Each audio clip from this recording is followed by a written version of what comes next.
FRI Dehradun में Gujarat plywood manufacturing association के सहयोग से 5 दिवसीय प्रशिक्षण शिविर आयोजित किया गया।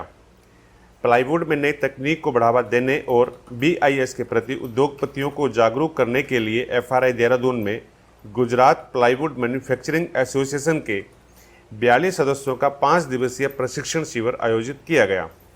कार्यक्रम की जानकारी देते हुए WTA के प्रेसिडेंट सुभाष जोली ने बताया कि प्रशिक्षण शिविर में आए हुए प्रतिभागियों को प्लाईवुड की नई तकनीक की जानकारी तो दी ही गई, इसके साथ ही भविष्य में क्या क्या बदलाव इस उद्योग में हो रहे हैं, कैसे कॉस्ट कटिंग करते हुए कच्चे माल का बेहतर तरीके से इस्तेमाल किया जाता है, इस पर भी जोर दिया गया। एफआरआई के वैज्ञानिक डॉक्टर DP खली ने बताया कि संस्थान की ओर से इस तरह के कार्यक्रम नियमित अंतराल पर आयोजित किए जाते रहते हैं। हमारी कोशिश रहती है कि देश भर के प्लाईवुड निर्माता, आरा मशीन संचालकों समेत प्लाईवुड से जुड़े हर उद्योगपति के साथ साथ इस उद्योग से जुड़े हर व्यक्ति को तकनीक से जोड़ा जाए। इसी को ध्यान में रखते हुए इस तरह के कार्यक्रम आयोजित किए जाते हैं। कार्यक्रम में WTA के मनोज गुवारी ने बताया कि यह बहुत ही अच्छा मौका है। उन्होंने कहा कि गुजरात में प्लाईवुड की बेहतर संभावनाएं हैं क्योंकि उनके नज़दीक बंदरगाह है। उन्होंने यह भी कहा कि आने वाले समय में गुजरात प्लाईवुड के क्षेत्र में बेहतर प्रदर्शन करेगा। प्रशिक्षण लेने आए शिष्टमंडल को लीड कर रहे प्लाईवुड निर्माता केतन केसरानी ने बताया कि यहाँ प्लाईवुड की बारीकियों को तो सीखा है, सीजनिंग और R&D में क्या क्या ध्यान दिया जाना चाहिए, इसकी जानकारी भी उन्हें यहाँ मिली। निश्चित ही इस तरह के कार्यक्रम उनके लिए बहुत ही लाभप्रद साबित होंगे। प्रशिक्षण शिविर में आए जितेंद्र शाह, हेमंत पटेल और पंकज पटेल ने बताया कि उन्हें यहाँ नई जानकारियाँ सीखने को मिली। इस तरह के कार्यक्रम नियमित अंतराल पर आयोजित होते रहने चाहिए।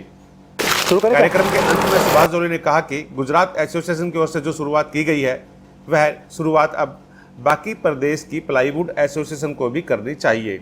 BIS लागू होने से अब गुणवत्ता और मानकों पर ध्यान देना जरूरी हो गया है। इसके लिए हमें पता होना चाहिए कि कैसे हम अपने उत्पाद की गुणवत्ता को बढ़ा सकते हैं। यह संभव है, बस इसके लिए जानकारी चाहिए। उन्होंने एफआरआई का धन्यवाद करते हुए कहा कि यहाँ के वैज्ञानिक व प्रबंधन हर वक्त लकड़ी उद्योग को प्रोत्साहित करने के काम में लगे हुए हैं, जिससे देश में यह उद्योग विकास की नई ऊंचाइयों को छू रहा है। जो सेमिनार की जरूरत रही, जो टेक्नोलॉजी की जरूरत रही, जो एग्रो फॉरेस्ट्री की जरूरत रही, वो सब मुहैया कराते रहे। हम लोग एक ब्रिज का काम कर रहे हैं, तो वो उस ब्रिज का काम जो है किसानों के साथ भी है, उनको जोड़ते हैं और यहाँ से साइंटिस्ट लेकर जाते हैं, उधर जो है डिस्ट्रीब्यूट करते हैं, ताकि जो है मिलिया दूबिया जिससे फेस निकलता है वो उस फसल को भी जो है मौका दिया गया है। और इस तरह और भी आगे मनोज जी बताएंगे। जैसे आप सबसे पहले स्वागत है गुजरात से आए हुए हमारे सारे के सारे नए यंग जनरेशन मैन्युफैक्चरर्स का और जो टेक्नोक्रेट्स हैं उनका। बहुत ही सराहनीय आप लोगों ने कदम उठाया कि आप लोग कंबाइंडली एफआरआई देहरादून में ट्रेनिंग प्रोग्राम में आए हैं। 2024 में आपका ये निर्णय जो है इट मे भी कि 2026 में गुजरात में एक नया रंग दिखाएगा। थोड़ा समय लगेगा, 1-2 ट्रेनिंग अगर आप कर लेंगे यहाँ पर तो मुझे लगता है कि गुजरात एक लीड करेगा। अभी आपको पता ही है कि प्लाईवुड का जो हब है वो यमुनानगर है। दूसरी जो बात है वो है कम पैसे में मटेरियल को बनाना, यानी कि अपने ओवरहेड्स को बैलेंस करना। आप में से कई सारे लोग वियतनाम और चाइना टूर पे गए होंगे और आपने वहाँ का इंफ्रास्ट्रक्चर भी देखा होगा। मैं और राजपूत साहब हम लोग जो है करीब 4-5 कंट्रीज़ में काम कर रहे हैं, जिसमें चाइना और वियतनाम भी इंक्लूडेड है। और आने वाला जो समय है ना वो वही है, ये जो हम लोग बनाते हैं इसमें पड़ते में नहीं आएगा किसी भी तरीके से। आप लोगों का हौसला, क्योंकि हम पिछले कुछ 2 सालों से देख रहे हैं, विभिन्न एग्जीबिशंस में पार्टिसिपेट कर रहे हैं, तो वहाँ जाके हम देख रहे हैं कि गुजरात एक अलग ही रंग में चल रहा है और इरादे ठीक नज़र नहीं आ रहे हैं। तो मुझे लगता है कि आने वाले 2 साल में आप लोग कुछ ना कुछ अनोखा करने वाले हो और ये आप लोग जो आज एफआरआई में जमा हैं ये उसकी शुरुआत है। मेरी ये खुशनसीबी है कि हमने सूरत में और गुजरात में काफ़ी इंडस्ट्री के साथ में एसोसिएट रहे हैं। अल्पेश भाई हमारे उसमें से एक हैं। लेकिन गुजरात में जो प्रॉब्लम है वो है अवेलेबिलिटी ऑफ मटेरियल और सबसे बड़ा इशू है टेक्नोलॉजी का, because majority of manufacturer outsource करते हैं रेजिन कैटल अपने यहाँ नहीं है और रेजिन शुरुआती जान है इंडस्ट्री की। Also following the rules. तो इसलिए थोड़ा सा टाइम लगेगा, बट फिजिबल है सारा। अब देखिए, जब आपको क्या होता है, मे भी हो सकता है आप एक इंडस्ट्री ज़्यादा है, जब आपकी नंबर ऑफ इंडस्ट्रीज ज़्यादा बढ़ेगी, आप ज़्यादा लोग लेंगे, तो जो गवर्नमेंट का सिस्टम भी होता है वो भी एक फ्लो पकड़ता है कि भाई नहीं, पब्लिक की रिक्वायरमेंट ज़्यादा है तो हमें उनको देना है सर्विस, तो फ्लुएंसी फिर बढ़ती है, तो वो श्योर है बढ़ेगी। बट जो भी देखिए, कोई चीज़ स्टार्ट करता है तो फर्स्ट जो होता है उसको हमेशा टाइम लगता है। तो मे भी शायद आप पहले ही अगर लाइसेंस के लिए अप्लाई करेंगे तो आपको सिस्टम समझने में, अप्लाई करने में टाइम लगेगा। गुजरात के लोग आए हैं यहाँ पे, इंडस्ट्री के लोग आए हैं सर, जो FRI में इस तरह की ट्रेनिंग से क्या इंडस्ट्री को कितना लाभ होगा सर? इंडस्ट्री को तो लाभ ही लाभ हैं, और ये यहाँ से ABCD सीखेंगे, उसके बाद में जो है फिर ट्रेनिंग जो है उनको आगे करनी पड़ेगी, प्रैक्टिकल करना पड़ेगा। थ्योरेटिकल तो यहाँ हो जाती है, प्रैक्टिकल जो है अपनी लाइफ में जैसे अनुभव लेता है आदमी, उस तरह अनुभव लेंगे तो आगे बढ़ा जाएगा। जी, तो यहाँ पे इन लोगों को किस तरह की ट्रेनिंग दी गई सर? जिस तरह की स्टूडेंट्स को ट्रेनिंग दी जाती है उसी तरह की जो है, जिस तरह की टेस्टिंग करनी है और किस तरह बनाना है, कितने टेम्परेचर में बनाना है, कितने प्रेशर में बनाना है। कोर्स डिज़ाइन किए जाते हैं सर, इन कोर्सों को डिज़ाइन करने के पीछे सर FRI की क्या सोच है सर? FRI की सोच ये है कि इंडस्ट्री के लिए जो है तैयार जो है कैंडिडेट दें, ताकि वो देश का भी भला करे और इंडस्ट्री का भी भला करे। इंडस्ट्रिस्ट को पता चले कि उसको क्या टेक्नोलॉजी में चेंज आ रहा है सर, है ना, वो भी मालूम पड़ेगा जी, ताकि वो कैंडिडेट भी उस लेवल का तैयार हो जाए। जी, और BIS के प्रति सर अभी क्या रुझान है सर, और क्या यहाँ BIS की जानकारी दी गई इनको भी सर? BIS की जानकारी जो चल रही है वो तो दी है, और आगे भी जो होनी है उसके हिसाब से भी जो है इनको अपडेट किया जा रहा है। ठीक है सर।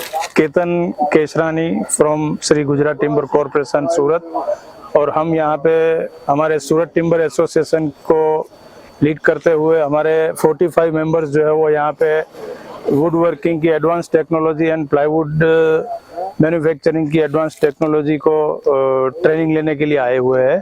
कोर्स में अब तक तो हमारे 2 सेशन हुए हैं, जो है वो फॉर्मेलिन से फॉर्मल्डिहाइड कैसे बनाते हैं, उसको टेस्ट कैसे करते हैं, वो सब सीखा।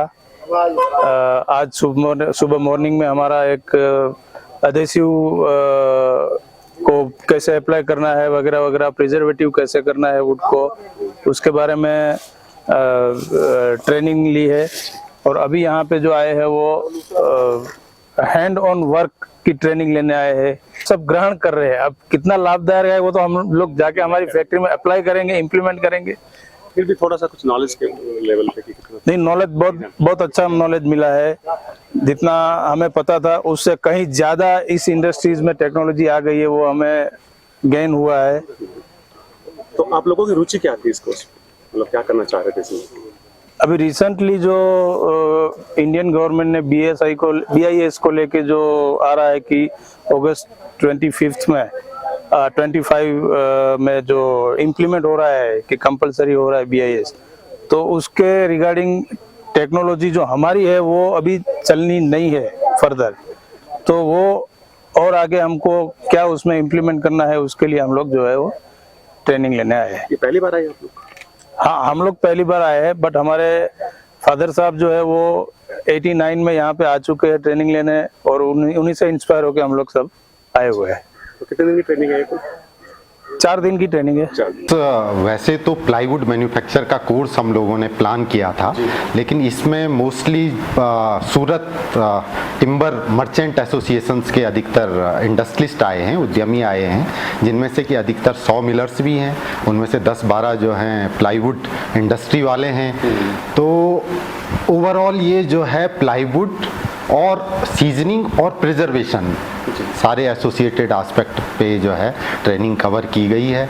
और इसके अलावा इनको जो है यहाँ पे हैंड्स ऑन एक्सपीरियंस दिया जा रहा है, लैब में ये अपने आप सीख रहे हैं, स्टार्टिंग फ्रॉम फिनॉल फॉर्मेलिन की प्योरिटी, एडेसिव बनाना, उसके बाद क्वालिटी कंट्रोल जो ऑर्डर्स अभी आए हैं उसका भी इनको एक्सपोजर दिया जा रहा है। हमारे प्लान में है कि हम जो है अभी तो हर साल जो एक कोर्स तो हम करते ही आ रहे हैं, लेकिन अब फ्यूचर में अगर और स्टेट के और एसोसिएशंस के इंटरेस्ट शो करते हैं तो हम इसको रेगुलर बेसिस पे, क्वार्टरली बेसिस पे इस कोर्स को ऑर्गेनाइज कर सकते हैं। नेचुरली ये कोर्स बेसिकली जो ऑलरेडी इस फील्ड में काम कर रहे हैं, इंडस्ट्री जिनकी अपनी है, जिनको काफ़ी अनुभव है, उनके लिए काफ़ी लाभप्रद होता है।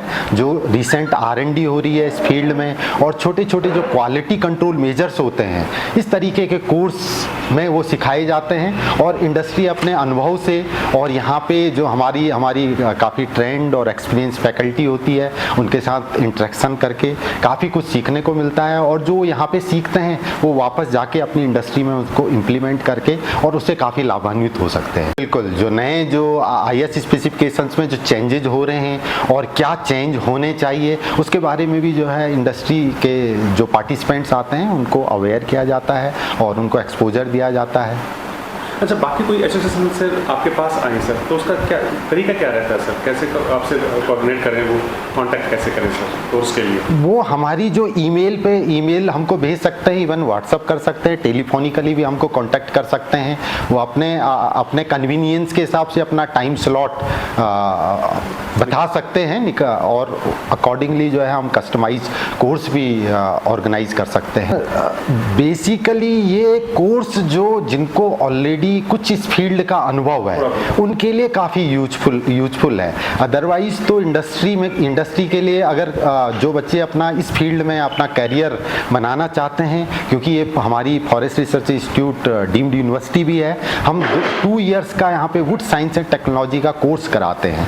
तो जो यहाँ पे MSc would science and technology का कोर्स करते हैं, तो वो फिर इंडस्ट्री के लिए है ना, इंडस्ट्री में अपना फ्यूचर देख सकते हैं।